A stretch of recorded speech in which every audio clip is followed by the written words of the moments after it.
Got it. So at the, let's see, what time is it? With 5:31, I'd like to call the meeting to order. And luckily we have a quorum.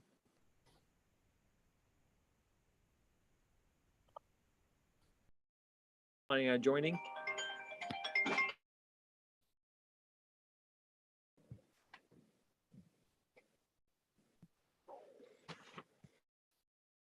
But if he's not on the call, we'll start without him and let him, if he shows up, we'll bring him on, we'll put him in as a panelist. Great. First item, call to order, attendance, public comment, number 2. No comments. No comments, no attendees. Good. Approval, some paperwork, approval of the minutes from August 31st and September 18th, 2023. I was not at the September 18th meeting, so I won't be voting. Do we have anyone who wants to make a motion? I know Woody is usually our motion E, but he is not on the call. I'll make the motion, but if I can just make an addendum on the August 31st ones, I'm listed as attending. I wasn't at that one. So if we can just reflect that. Got it. Okay, with that motion, do I have a second?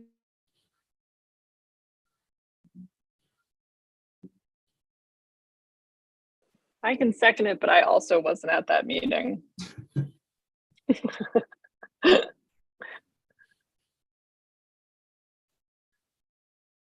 don't know if we should hold off until the next meeting. Let's see here. I guess any discussion with anyone? I think I see a few people. I see Sharon has joined us and Seth. Oh, good. Welcome. Okay. Oh, good.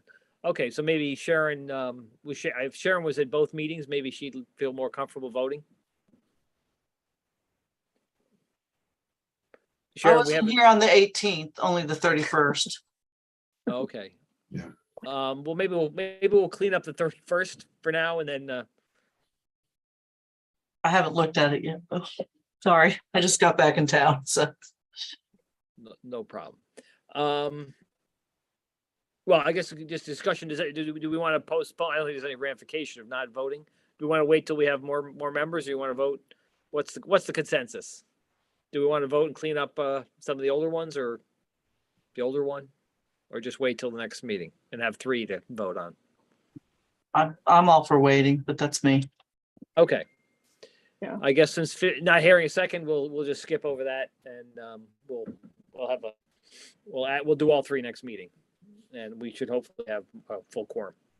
Item number 4. I know Nick, I think, has a tight hard stop at 6, so he'd asked if he could move ahead of the architect and the OPM on his agenda, if that's okay. Nick, are you ready to go?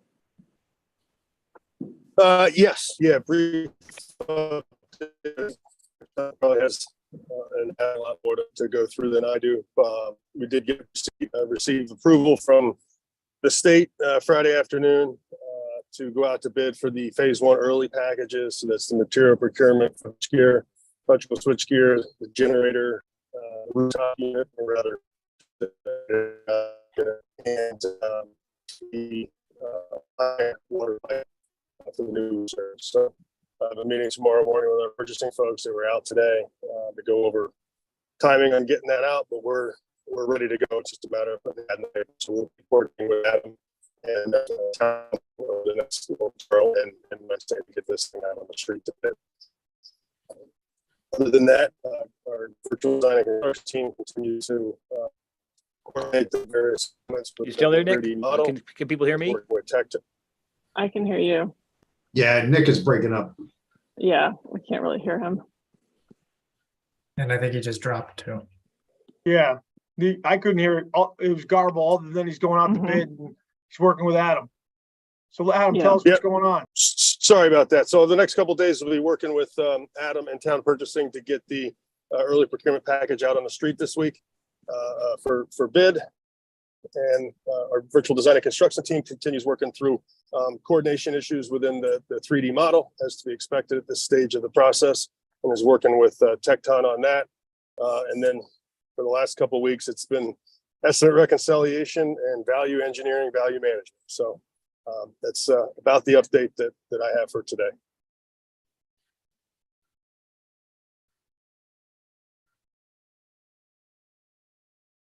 Any questions?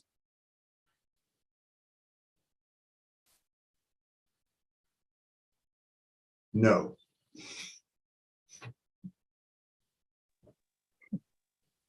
Thank you.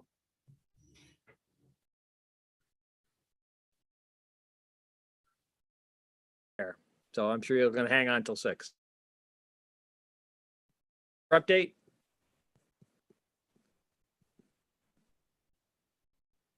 Sorry, Graham, was that, you broke up a little bit there too. Architects Okay. update. Yeah, go ahead. You're on, Justin. Okay, thank you, Mr. Chair, members of the committee. Not a big update today, other than to say that, as Nick mentioned, we received our approval to go to bid for phase 1 early procurement. And we have been working with both Gilbane and Colliers and our cost estimator first to arrive at a cost estimate reconciliation number, and then go through some potential value management. During Adam's update, we are continuing to experience an excess in our bid numbers. So that will be the meat, I think, of the discussion that Adam will get into. Otherwise, we're addressing comments.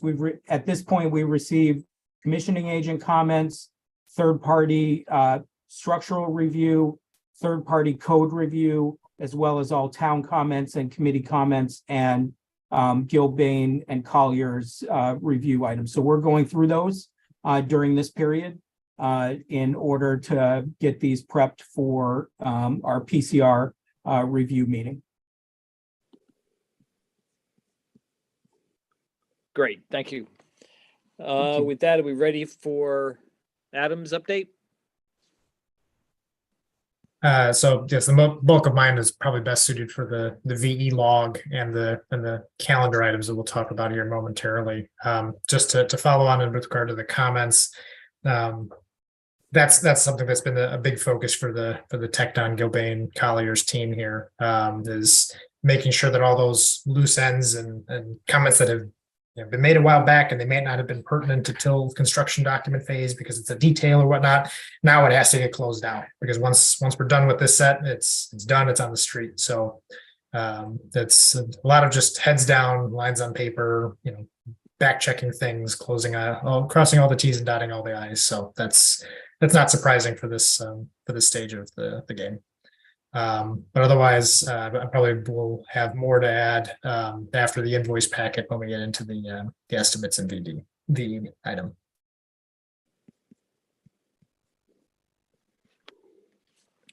Got it. Okay. I guess we can move on to item number 5, the invoice package.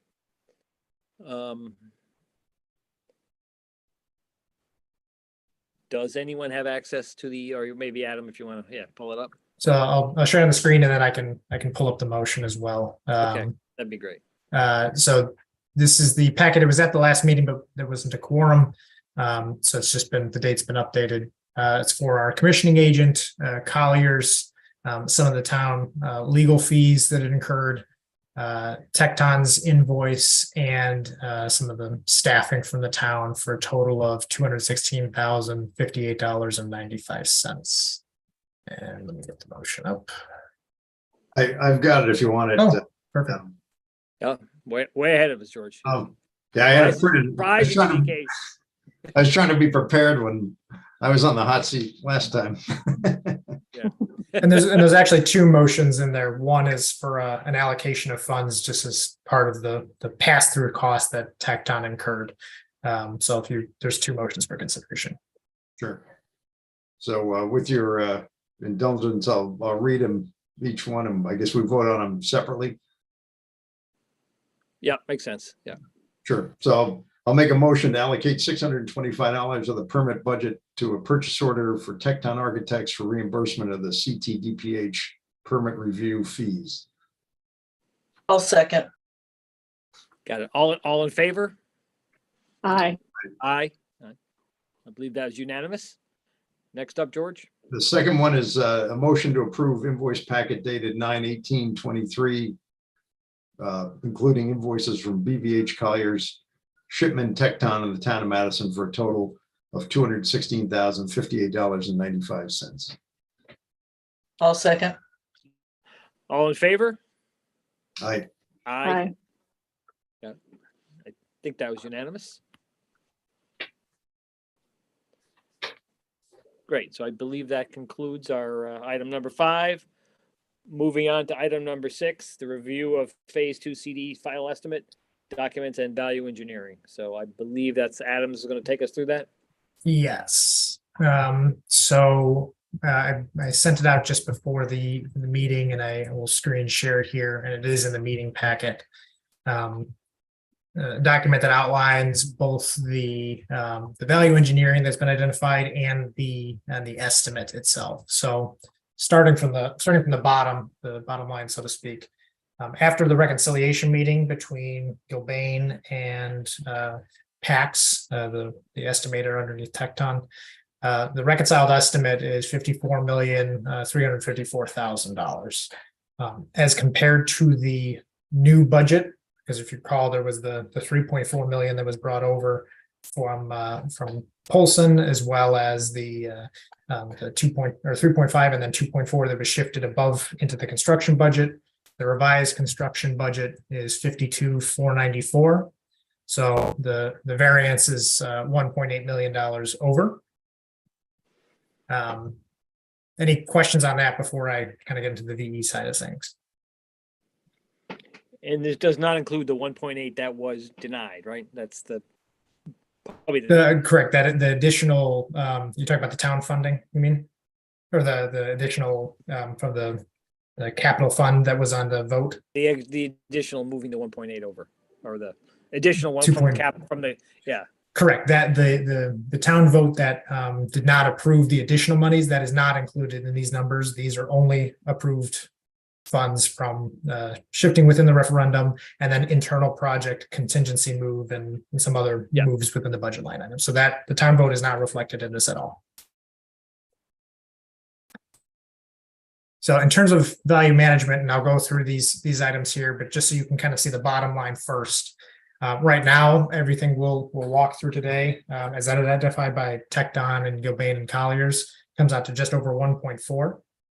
There are still a number of items that are either came in late on Friday, last week, or just new ideas that come up that still don't have quite the dollar sign tied to them. So if you don't see an item here, it's because it's still pending in terms of what the dollar values are. But every time you see a dollar value, that will total up to 1.4.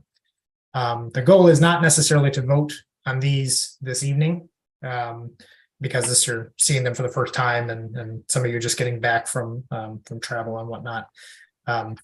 But as we get into the later portion of the agenda, I'll pull up the calendar, and the thought might be there's a special meeting potentially next week to actually go through these and confirm in the vote after you've had time to look at this, digest, ask any questions, and then and I'll let the project team come up with the final values for some of those other items.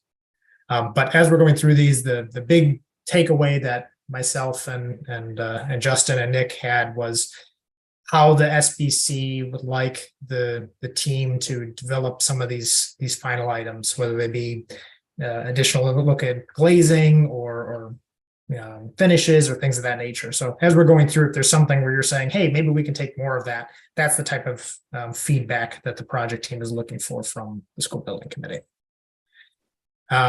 In terms of one last point, in terms of where that, going back to the estimate and where this number grew higher, it was a bit of a combination of things. One being just some of the design evolution, and some final meetings with town staff about what needs to go into the building. Some of it was design evolution on the architectural side of things, as finishes get built out and put into place, updated dollar values are added to them, as well as just some updates from the market. So Gilbane has had some recent bids come in, so they were able to get more recent values on some of the other packages that have come through.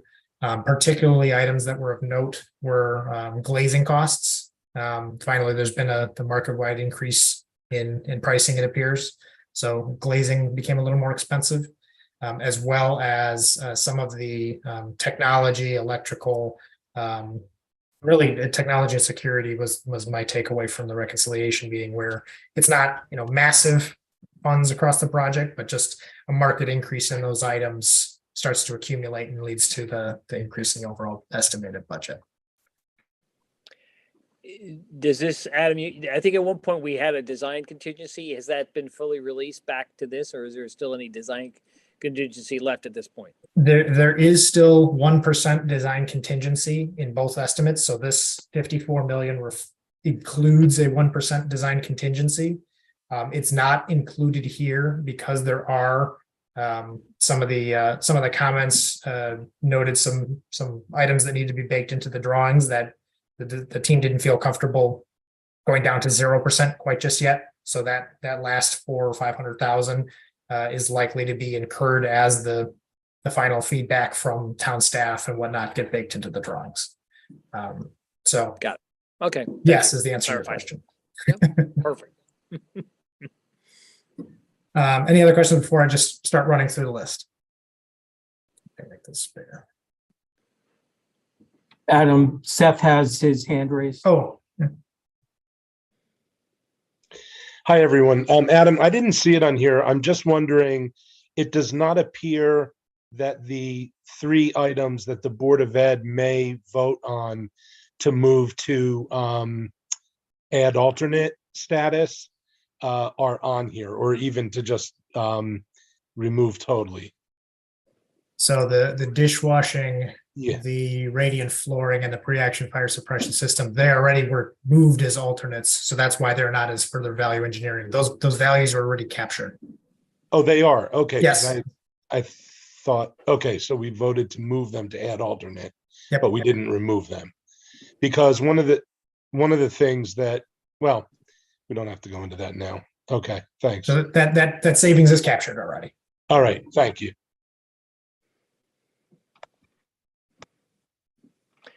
And Adam, none of the items on this list are in the ed spec, right? These are all just Correct. at the discretion of the building committee. Okay. So, and there's a lot to go through here, so I'm going to try to move through them expeditiously, and I can bring up some visual examples for some of them. But if there's anything that stops out, just jump in and let me know, and I can pause. Smaller item, we'll look through, and some of the bathroom walls had basically 2 walls adjacent to each other, that one of them could be deleted. So at a couple of rooms, that would save some money just by tightening up the walls in those restrooms. Glazing, as I mentioned, was a big focus for the group because of that increased cost that the market seems to be providing. So some of the items that were called out, I'll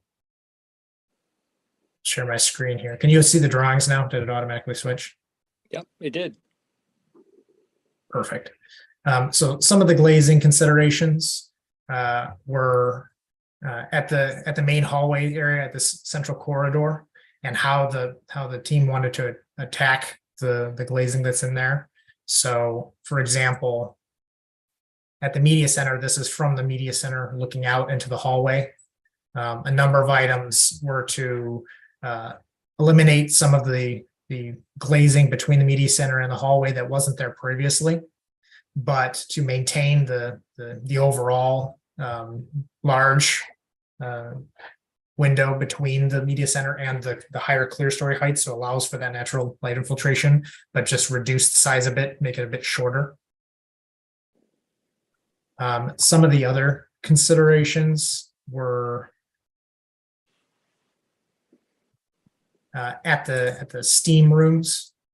There was, if you recall, that one of the things that's been in the project more or less since the beginning was the sort of the entryway. When you look in here, you have some visuals into the steam and visual arts rooms from the main and vestibules, and kind of provide that little pathway through. And that was something that the design team had received good feedback from the committee on. But because there's potential glazing, there's glazing here, and glazing is expensive, wanted to look at, is there opportunity for reduction either between the vestibule and the rooms, eliminating panels, or between the individual rooms and the cafe, to get the clear story window and daylight in through that side of the room. So those are some potential items that the team has looked at in terms of, this is the media center, media center one that I just mentioned with those curved options for 23,000. Reducing the height of that big curtain wall but not eliminating it was 25,000. And those items at the steam room that I mentioned, we didn't put a price calculated in there, but that's something that the group wanted some SBC input on, was looking at the glazing, the interior glazing between the steam and visual arts rooms and the hallways and the cafe. Before I stop and ask the group about that, the other item was of note was at the gym, where there was some glazing in there from the hallway down looking into the gym.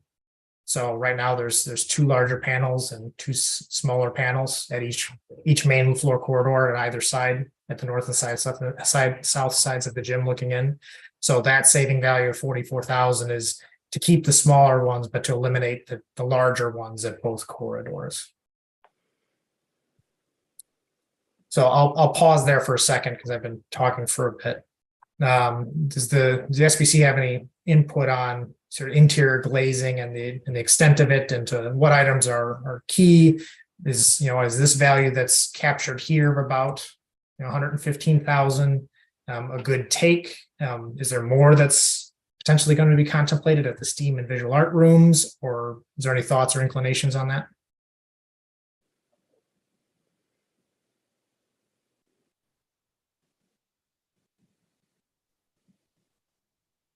It would be nice not to eliminate where we're going to get borrowed light. Maybe we can just reduce instead of eliminate. I don't know. The interior glazing is a nice feature, but I understand the cost. I like the idea of reducing as opposed to eliminating, but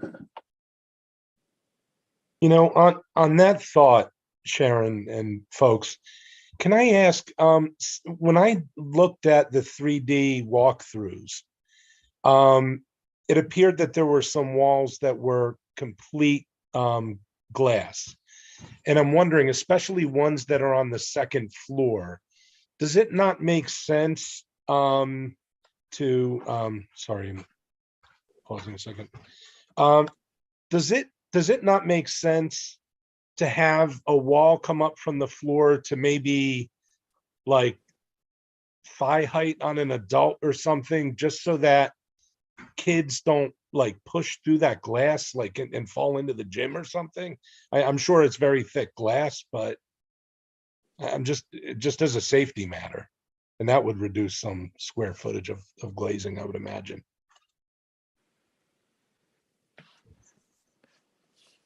Dustin, Jeff, do you have thoughts on the pony wall glazing? I'll start by saying all of the glazing that's installed at that height is required to not have somebody crash through it. But if Jeff, I don't know if there's anything that you want to add to that. Yeah, I think we can look at raising the sill of the window up if that's a concern. I mean, it's obviously would save some dollars too. If it's above 18 inches off the floor, then you don't have to worry about the tempering and the laminating as well. So even though we would on portions of it. So if it's something where we can achieve the desired effect, but reduce the glazing, I think we'd certainly look at it and raise the sill if that works for the group. And Seth, you were talking about this isn't the steam wall, but basically just have these large panels. That's what you were talking about, correct? Yeah, and it also occurs to me, especially on a second floor situation, and you know, I'm guilty of this myself, like especially for kids who maybe have a fear of heights, just to have that pony wall might give them a little more reassurance. So they don't have to walk on the opposite end of the hall to get around those windows. Thank you. Yeah, I think it's a point well taken, and it saves us money on top of it, so. And we have quite a bit of glazing in our stairwells too.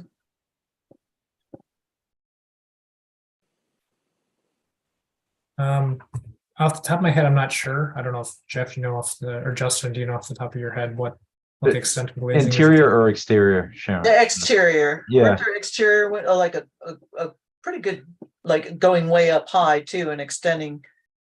Yeah, I think that's on the list to be reduced. Is it not? It's not on this list, no. Yeah, well, So basically I- these stair towers here. Yeah, I like the look, but it's probably pretty gratuitous at this point with our budget concerns. Yeah. So maybe there's a way to look at that and eliminate some costs. I mean, it's nice to have some glass in the stairwell for sure, but Sure. Yeah. maybe that can be looked. Yeah, I think we can apply a similar mentality and raise the sill of the window up and then lower the head height too, because you know, you could do with less and still achieve the same, you know, desired effect.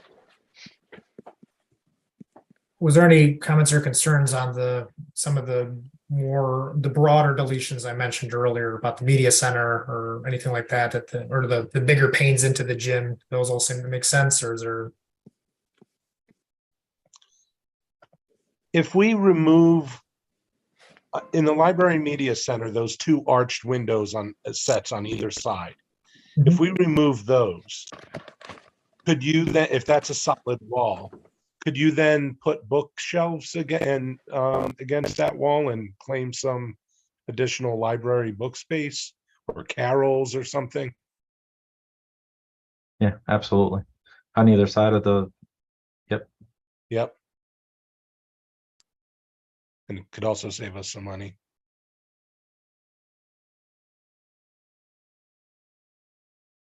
Okay, so I think the team has got good direction on that.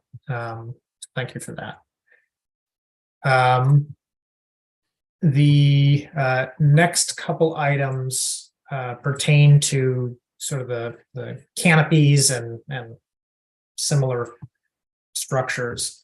So, and I'll flip to the drawings here in a moment, but the first big item here is with regard to some of the materiality of the metal deck, of the deck rather, for the canopies. So with the redesign to the Hammond Acid version, if you want to call it Hammond Acid Beach version, one of the components was showing a wood decking. So basically, if you look up, you'd see wood decking there as part of that aesthetic. The wood decking is expensive and it needs an intumescent fire-rated paint on it. So the alternative would be a nicer dovetailed metal roof deck. So that way it's not just, you don't just see corrugations, it'd be a little cleaner. But that material change alone is estimated at a little over 300,000 for the canopies as laid out, as shown. Another consideration, there isn't a number tied to it yet because we're looking to get some input from the group, but the size of the canopies are bigger than they were at design development. So there was the thought to, in addition to potentially changing the material, also potentially reducing their size, how long they are, how much they extend from the building, that kind of thing. But again, didn't tie a value to that yet because wanted to talk to this group first. The third canopy related item is I believe Sharon, you brought this up at the pre-K playground, where there's a standalone canopy that sort of matches the aesthetic of the rest of them. And so that one by itself is around $100,000 once you take into consideration the foundations, the structure, all that kind of stuff. So if there was a group desire to proceed down the path of potentially doing something else outside of the GMP. Some sort of artistic canopy or something to that effect. Again, I think those are Sharon, but I don't want to put words in your mouth. No, I do, and I would like to pursue that actually and make it something special and see if we can't get grants or help or local art foundations to help us with that.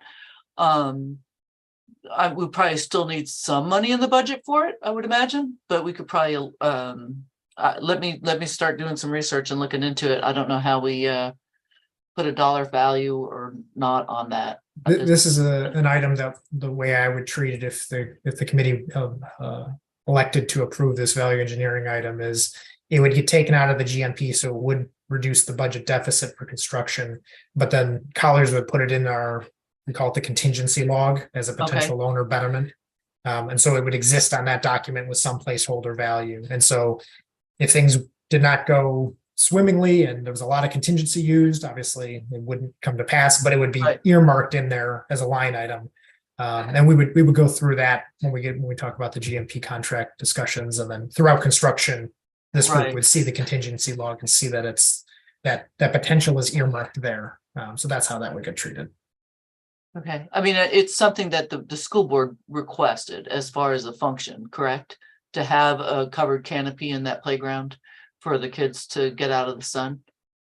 So it is something we will need at some level, correct? It's not in the ed spec, I don't believe. It was, I believe it came out of the working group meetings when talking about playground schemes. It may have even been mentioned at one of the SBC meetings when we were talking about playground surfacing and that kind of thing. So I don't believe it was a ed spec. I don't have a problem with pulling it out then and keeping it in the contingency and let me find out what I can find out. It also came up at the ACA meeting with the recognition that most of the plantings that we are going to be planting there are not going to be full canopy and shade producing vegetation immediately. It's going to take some years for those trees to get large enough to be able to provide shade for the kids around there. Yeah, so this definitely wasn't a frivolous item, but it's how it goes about getting tackled can be reviewed. Absolutely. And then the last item in terms of the canopies, I know this was a Sharon item, was the stair tower 1, where and I'll pull it up just here for a moment. So the main canopies, here's the playground canopy that we just talked about, and each of the entrances has the canopies to protect from weather, and this flat canopy here. But on top of stair tower 1, it has the same stylistic canopy, and that could be simplified to just basically be the similar to the adjacent and raised roofs, as opposed to having the same style and function. So that was a potential $20,000 savings as well. So any other thoughts on canopies in terms of size, style? Is this the right direction? Any further thoughts there?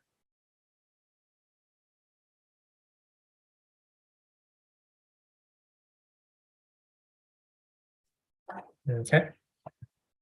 I'll just say, I mean, sadly, we need the money, right? So we're at the point where we've got to simplify what we can and try to keep things in our pocket, as you just said, that maybe we can add in later, or strategically, or whatever we do. Okay. Then we'll go through finalizing what a potential size reduction might look like, but otherwise, this seems like this is a good chunk and a good start. Moving into finishes. So there were a number of items that came up in the drawings, and you might have seen them in, I'm not sure, I forget to what extent those 360 renderings showed some of these items. But looking through and looking at the past reconciliations and some other recent projects, there were a number of items that were flagged that might have more simplified finishes to yield some savings. One of which was, or two of which I should say, are some of the ceiling finishes, namely at the entries. And I'll pull this the plan up here. at the entries and at the entrances to each classroom, as well as the media center. The material called out was a Tectum panel ceiling, which has been coming in quite expensive in a lot of recent estimates and bids that the estimators in Gilbane have been getting. So changing that from Tectum to a standard acoustic ceiling tile was a savings. I think it was 50 or 60,000 across the project to replace that wholesale everywhere. On the contrasting side, there was also an item with regard to, I don't know if you can see them in both, but these two locations. So here's the media center, here's your main corridor, and here's leading down into the cafe below. These were called out to be, it's a gypboard acoustic ceiling that provides some more robust acoustic attenuation there to help dampen some of the noise. Unlike the Tectum panels where those are in sort of isolated areas and it's a big dollar value, the gypboard type of ceiling only yielded about 20 grand, 19 grand. It's just still a decent amount of money, but it's something that the group wanted to flag for the SBC is there's a potential for there to be very loud in the hallway and corridors there in the cafe with that sort of get. So it's sort of two contrasting types of ceiling finish changes that I wanted to put forth. Again, there's no decision needed necessarily right now on either one, but just to keep food for thought as we get into the next meeting on dollar values versus what's the net benefit. And if it's super loud in that area later on, it's hard to change it and fix it later, as opposed to maybe potentially saving this item as opposed to getting 19 grand out of it.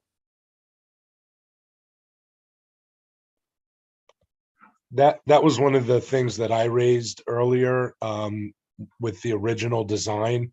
I had asked, with all that glass and those open spaces from the second floor down to the cafeteria and the gym, if it might be really loud, especially because the library media center is right across from one of those. So if it's not a huge savings, I think it might make sense to keep the better sound baffling. Yep, that was definitely the flavor of discussions there, because there's acoustic panels in the cafe itself. Even some of the railings has some acoustic material tied into it to help provide belts and suspenders on the sound attenuation there and the reverberation and just overall noise levels. So that's exactly in line with why there's this big capital letters disclaimer on this one. Getting into wall finishes. Some of them were just straight material swaps to something that's either less expensive or less in quantity. So for example, in the single user restrooms, there's a full height tile on the sink wall, but only partial height tile on the other three walls. This value item here was for providing a similar scheme in the multi-stall bathrooms, where the tile, instead of being full height, would go up most of the way, except for like the last 2.5 feet. So the partitions would still be at the tile, but that last 2 feet would just be painted gypboard. And so just reducing it around the perimeter of each of the restrooms yields about 18,000. The graphic wall protection. So in your 360 views where you saw a lot of colors and graphics and things, it's a very expensive covering. So this line item here would be to eliminate that and just provide the standard drywall painted and the protective tile wainscoting beneath it throughout the building, and that's 75,000, just because it's an expensive product. In a similar materials change fashion, right now at each classroom it's a hard stop product that frames out the door to provide a visual difference as you're walking through to identify where each of the classroom doors are. So this is not to eliminate the differentiation, but rather than have the hard stop product, either have it be a different color, a different pattern tile, or if, I know Gilbane is confirming what the cost is, but a different type of product that still provides wall protection and provides some differentiation, but isn't the hard stop product. Making that material switch would yield another 45,000 in savings. Any question on those before I get into this? So the next ones I'll deal with sort of trim, maple trim, and I want to show some visuals for that.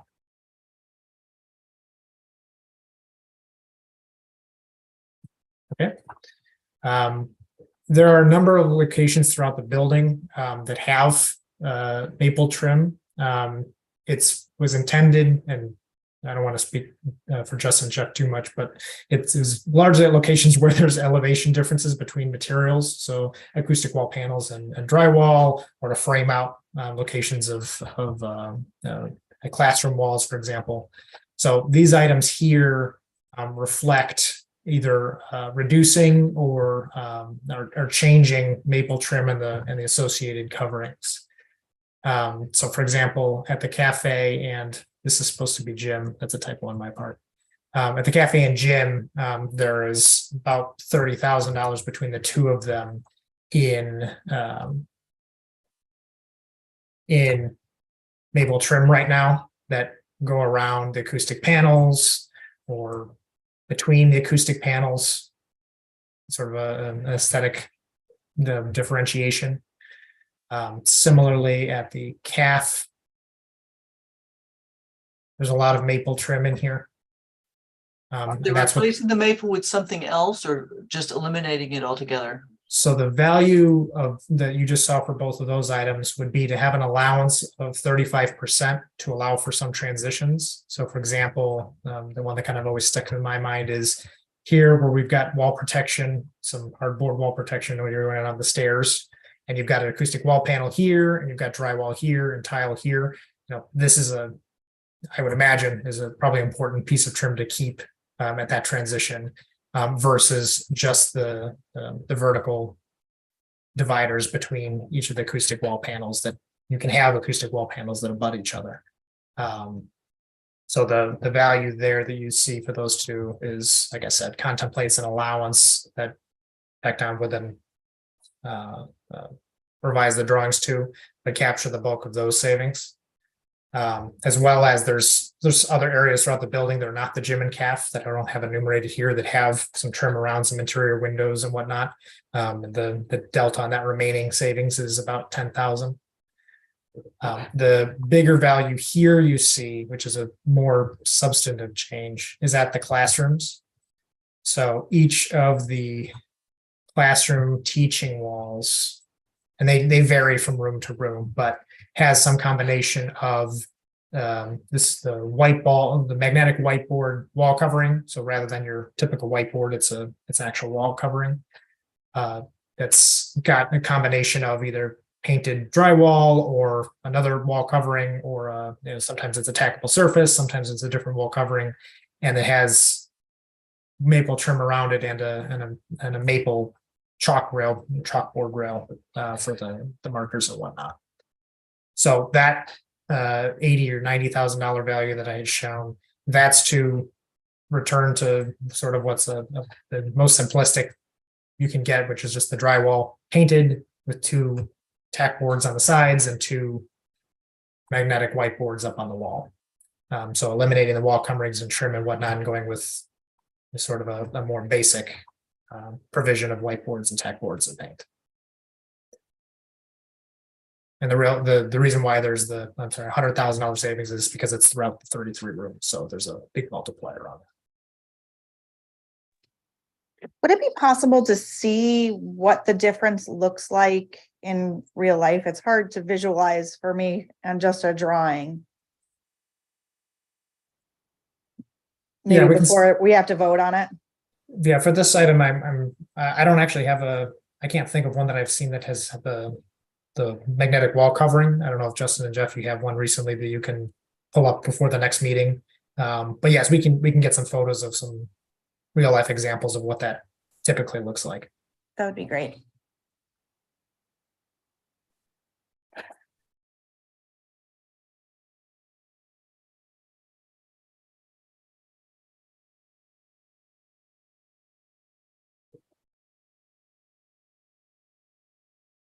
Anything else before I go on to some of the other, not sort of exterior items?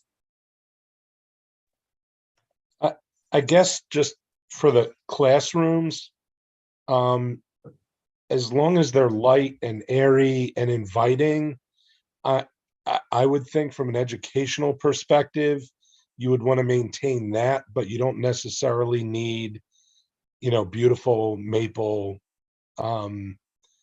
detail if it's not functional. And certainly the teachers decorate the classrooms a bit as well. So, if we're at a point where we really need to find some loose change, that from my perspective is not offensive to part with that stuff.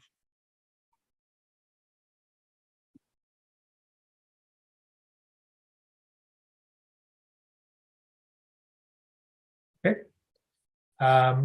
The next few items relate to the exterior. So, but they're getting some cost impacts and some viability impacts. So the first is and Justin, maybe you want to speak to this, the legal not change, if you will, for the operable windows. Yeah, we have been at the time that we were early in design here, we were monitoring a potential state law that would require operable windows in all classrooms. That law has not been, it died in committee. It was not enacted on. So currently the design has operable windows in each classroom, at least one operable window in each classroom. So while it is not a law, as it appeared that it may have been at one point, or at least on the road, I'm trying to think of my, I'm just a bill on Capitol Hill, path of legislative travel here. It is currently not a state law, so it is now elective from that perspective. So when we were trying to understand all of the potential where there may be fluff or a value proposition, this was one of them. You're not required to have operable windows in your classroom. You can go to fixed windows, but we figured put this on the list for the committee's evaluation.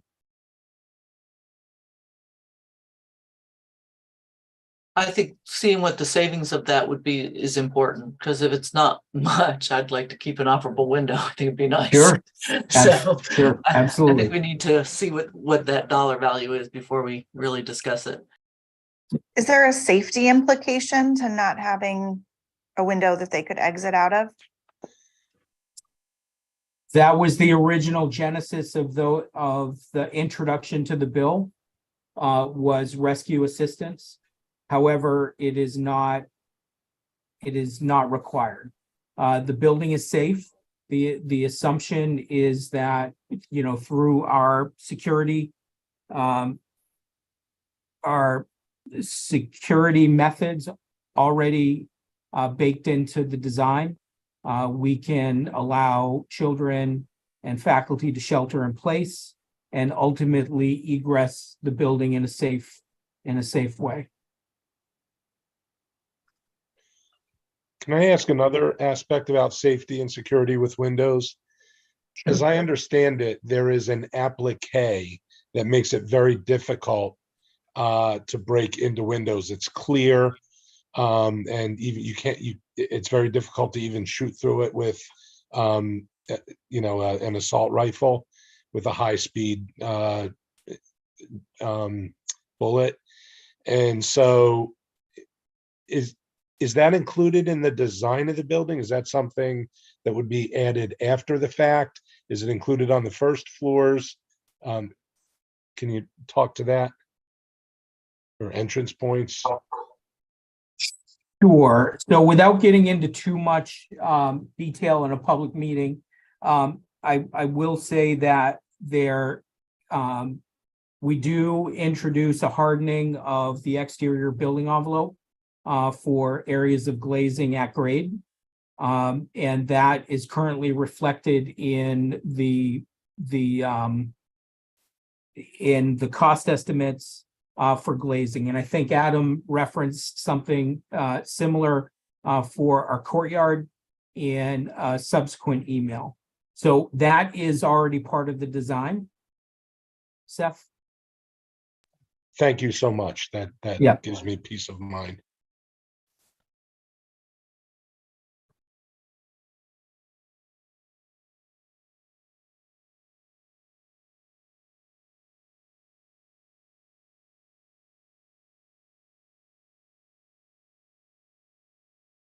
Let's try again, not on mute.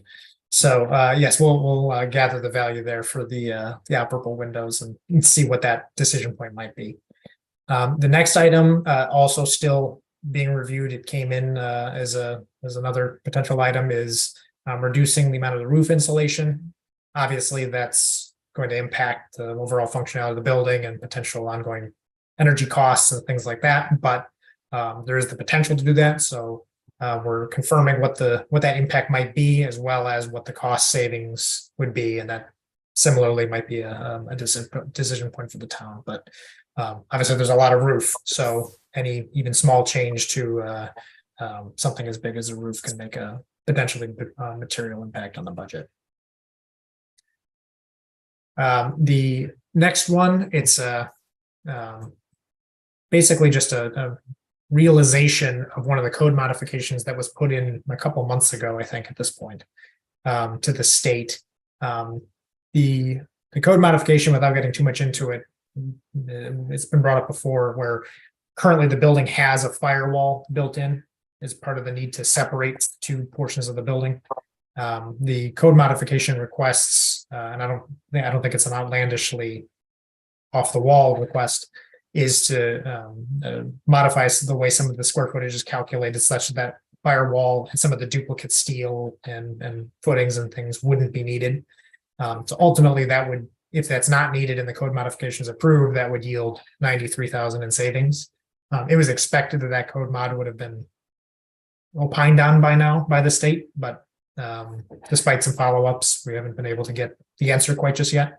So that value is here, but we'll keep you posted as to whether or not we can get some answers in the next week.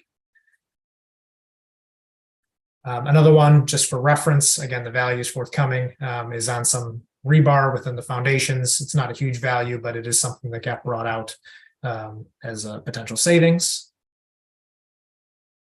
All right, onto the site. There was a decent number of targets within the site that are being pursued. One of which is at the south entrance and the courtyard. There was some paving that was called out. Variably as either colored concrete or concrete pavers.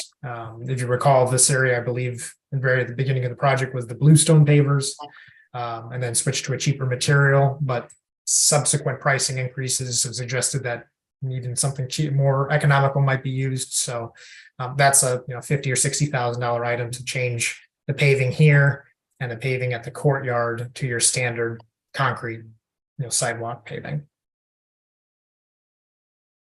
Another one that is being confirmed is at the basketball area and Foursquare area. Currently, the drawings call out for a coating on top of the asphalt, which is expensive. We need to confirm that was actually priced into the estimates, so that way it's captured as a savings appropriately or not, but that's an item that would be flagged. Another item is at one of the entrances, there are some precast planters right here that are just on a cost basis, a unit cost basis, pretty expensive. So providing a more standard concrete bench seat wall type option and a reduced quantity might yield a decent chunk of savings there on the order of 30 grand. And then finally on the landscaping, there's some discussion ongoing about what an additional reduction in the overall site landscaping drawings might look like, whether that be a combination of selectively reducing some plantings or the caliper of some size trees. Or if you recall from the drawings, there are a lot of locations where there's boulders called out. The Gilbane and the estimating process identified as being potentially very expensive. So selecting those areas and providing them with, again, more standard concrete seating and things, so that way it protects the entrances and provides some seating without being as expensive. The target there that's appears fairly achievable is about 50,000 in savings. So it's a big round number right now because that's getting fleshed out with the design team, but that's the flavor of what's being reviewed at the exterior of the building now. I have a couple questions. For the coatings on the concrete, is there any safety benefits to those, since these are young children who often fall and scrape their legs on concrete? I don't believe so. I think it's a coloration appearance item, but Justin, Okay. I don't know if you can overrule me if you know differently. Yeah, I think it's just, it's a visual thing. We're going to have other playscapes adjacent to this. It's a way to provide that color distinction. Okay. And then for like the planters and the different seating, is there any opportunity to maybe look to local garden clubs or some ways to get some of those items and then maybe even some other things sponsored? I mean, I know that like the PTO for Jeffrey is very, very active and very, very good at raising money. And, I mean, you see it in different communities. People then just put a plaque on the seating feature in memory of somebody. I mean, obviously at a school, you might not want to do in memory of somebody, but some way to offset some of those costs. I do know that one of the co-presidents of the Jeffrey PTO is very passionate about the new school. She's one of the few townspeople that have attended a lot of the school meetings and was very disappointed about the funds we did not receive. So there may be some passion for helping us raise some funds to offset some of those costs. So that's an excellent point. And that ties into some of the flavor of they're preliminary right now, but reductions insofar as, can we take out these boulders and, they provide some seating as part of either FF&E or similar to what we talked about earlier with the canopy and with Sharon, identifying those as an item that can be purchased later, not as part of a grand GMP project, but something that can be more incremental, or you can kind of right size the seating or whatever it is to what available budget's left or what the desire is as we move along the project. So I think that fits well in with the flavor of some of these comments, whether it be trees or benches or what have you, because they are a little more modular.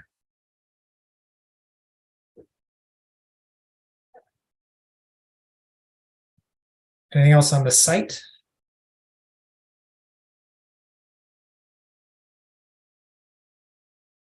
Getting to the end here. One item that was identified in talking with Bill was some of the extent of the card readers inside the building.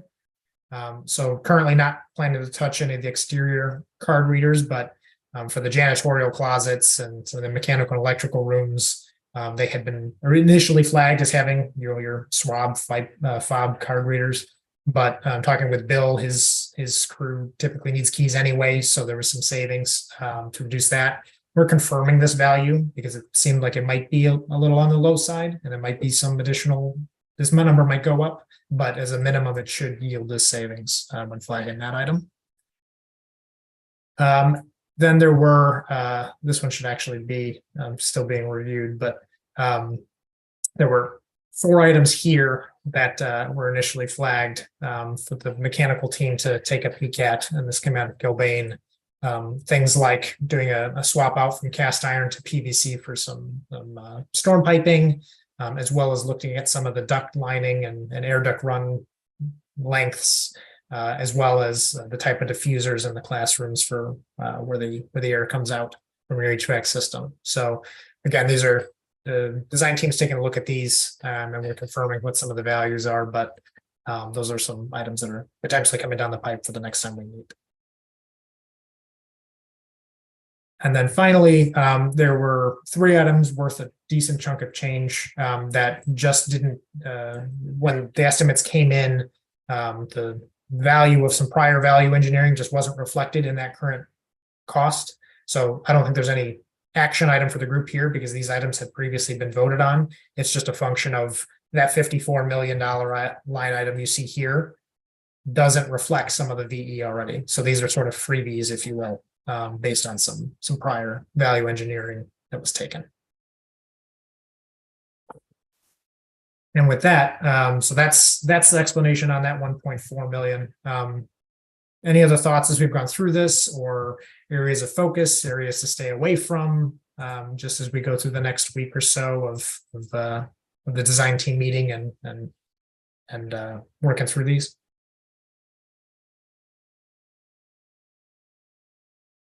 Okay.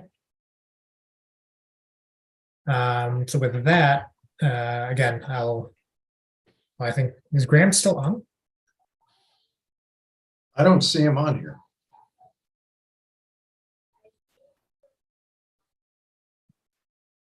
Well, I can keep going as part of the next item for the meeting schedule. Yeah, go ahead. So for the next couple meetings, and I'll share my screen here again. Yeah. Oh, there he is. Yeah, I'm sorry. I was on, I just got bumped off as a panelist, so I had to re-bump on, so. I hope you weren't too opinionated on the VE. No, items, no, since we I didn't hear think it. you're on the right track. It'd be nice. No, I kibitzed. I think I realized I was not in the meeting. But I think you're on the right track, and we're gonna have to take, unfortunately, probably have to take most of these. Who knows? If we get a good bids, I whether we add some of this stuff back in, some of this detailing in. I hate to subject Tecton into taking it off just when it's, the relatively small values and there's some, the devil's in the details, but I think unfortunately I'm going to take most of it, but. Yeah, well, the group wanted to be circumspect initially with trying to find too fine a scalpel, but we also want to limit how many alternates and things we have, otherwise it makes. Yeah, exactly. bidding So more maybe, complicated. worst case, maybe we take it out and then if by some miracle we have a good bid, we can selectively add it back in, not to subject the Tecton to documenting things 3 times. As painful as that is, so. We went through that in a library and added back in $1 million we took out. And live to regret adding some of that back in with the pain and suffering and documenting the change orders that we had to add back in, but I think we're getting close. So looking at the next couple weeks, tonight, obviously, we're just going through the log. The idea was to potentially hold a special meeting next week to actually take a vote on the value engineering. Reason for that is there's a large sequence of events and we just need the time for updating drawings and get everything buttoned up before we ultimately go to the state next month to try to get our approval to go to bid at the end of November. So having a special meeting next week allows for more time for updating whatever selected value engineering items there are. There may be the potential for either canceling the next meeting after that or shifting some meetings around, but the general notion is over the next week or two, there's the revision of the drawings for all the previous comments. And then depending on what value engineering is taken, Tecton will need some time to be able to bake those into the drawings. So the goal would be at the end of the 3rd week of October to have the substantive update. There may be 1 or 2 final items that need to be wrapped up depending on the VE and whatnot, or what our discussions are with the building official and things of that nature. But at the end of October, could have a review of the drawings in terms of what do some of the items look like after VE and confirming that the package is basically ready to go for the committee from the committee standpoint for approval. Obviously, we're going out to bid. Excuse me. Our phase 1 package. So that during this period of October is when those bids will be submitted. And then November is when we'd have our another round of approvals. Either the 1st or 2nd week in November, get the formal approval from this group, and then subsequently from the Board of Education. The idea is that the Board of Ed would be brought up to speed on the state of the drawings and whatnot in October. And then mid-November, looking for a meeting with the state before hopefully getting approval before the end of November to get the main package out to bid. And then the other component to that is our phase one package, which I would estimate in this sort of mid-November timeframe is when the bids would come in, be reconciled and have some value for the town to potentially consider to go under contract for buying those materials. So any questions on that and or discussion about a potential special meeting next week? I'm good for the 10th if everyone else is, or if we have a quorum. I'm good for the 10th. Yeah, I can make it. Me too. Beautiful. Okay. And then on the November schedule, I think the 7th is that the election? I'm not sure. So we might want to push that 7th off. I don't know. Right. So this is a little up in the air right now as to what makes sense. Really, it'll when we get into the later meetings in October, we want to target when this group is meeting. So you're not just meeting for no reason every week, but we're being timely with approvals and whatnot. So this is a little more, we've got a little more play into it in terms of what those dates look like. Understood. And then does just for Raquel and I for setting up the agenda does it make sense to try to have this be an in-person meeting next time? I know there was the Bob request a number of meetings ago, so we've been asking each time, but Doesn't matter to me either way. I'm fine if the consensus is to have a meeting in person. Bob was one of the strongest advocates, but I mean, I think it makes sense. Yeah, I can make that.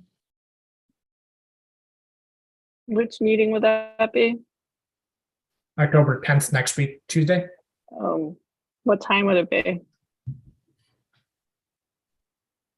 I would 5:30? imagine it'd be the same time, and it would probably still be hybrid. And so there's always one or two Okay, people that can't. But the idea is that the bulk of the group, I would imagine, would be in person. okay. I don't know if I can make it in time at 5:30. But I can try. We potentially could move it back to 6. You know, I don't know. I can make 6. Yeah, if you know, Bill, I don't know if is the technology that we have an all person. I don't know if can we do a hybrid in person? I know, are we set up for that, Bill, or? I don't know. I don't know how difficult it is. I think we're getting better at it, but I think we got to contact the IT department. I think they need to be involved. And I know it's not as simple as we'd like. So, I mean, we have plenty of time. It's a week's notice. We don't do it all the time. So I think I'm optimistic that we can make it happen.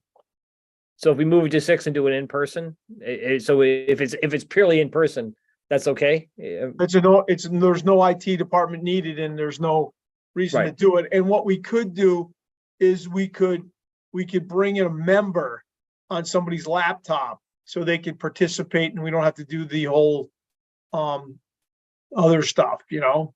Yep. So I just not comfortable saying I know all the details about doing the hybrid. Yeah, no, I know, and that- you don't have, yeah, I agree. That's why I raised it, because I know it's complicated. The Board of Selectmen are set up for it, but it's not that easy. It's easier said than No. done. Yeah, and so we could do it in person and allow board members to zoom in because they're board members on somebody's laptop, you know? Yeah. That's easy. So we could do that. I'll work with Raquel and Bill and when we develop the agendas and packets and whatnot. Got it. Okay. That work for you, Seth? I'm sorry, is that to have an And in-person meeting yeah, the next only? meeting, the 10th, the special meeting on the 10th would be in person only, not hybrid, just because of the uncertainty about short-term setting up a hybrid meeting. Yeah, I think I can, especially if it's at 6 o'clock. It looks clear on my personal calendar. I would have to check work, but I think I don't think I'm traveling that week. So that's Tuesday the 10th. Yeah, I think I could make that. Okay. And our design team, you guys are okay? I mean, you guys aren't traveling. It'd be good to see in person. We'll see you there. as we're getting close to the end, the finish line here. Now, is that at 6 or 5:30? 6 o'clock or 5:30? 6 o'clock. We're gonna go with 6. Can't speak for Nick, but I'm sure he wouldn't mind, Yeah, people have half an hour to get there if they forget and they try to log on at 5:30 and then, oh shit, and then they can drive down. Better the other way around. So be good to see everyone in person. We'll let the word out to Bob and Woody to show up in person. And I'm testing negative for COVID, if anyone's concerned. So Good to hear. my wife's still positive, but hey, not everything's perfect. I got new tests today, so I'm gonna hopefully the new ones can come back. I don't know if an old test is more likely to be negative or positive, but we'll find out. So let's see. So we did there. That was item 7, discussion of future meetings, and I guess everything is kind of up in the air. But the 10th is 6 p.m. is in person. That's definite. And number 8, public comment. Raquel, do we have any additional public that would like to comment? Any raised hands? No. Good. Well, this was a very detailed meeting, but I think it was important, and getting close to that 1.8 number is much appreciated. I'm sure there's a lot of hard work and pain and suffering went into getting that level of detail involved, and more to come on the to be determined list. So that's our charge. And unfortunately, we did not get the additional money, but that's, them's the breaks, as they say. Would anyone like to make a motion to adjourn? I'll make the motion. Do we have a second? I'll second. Second. All in favor? Aye. Hi. Aye.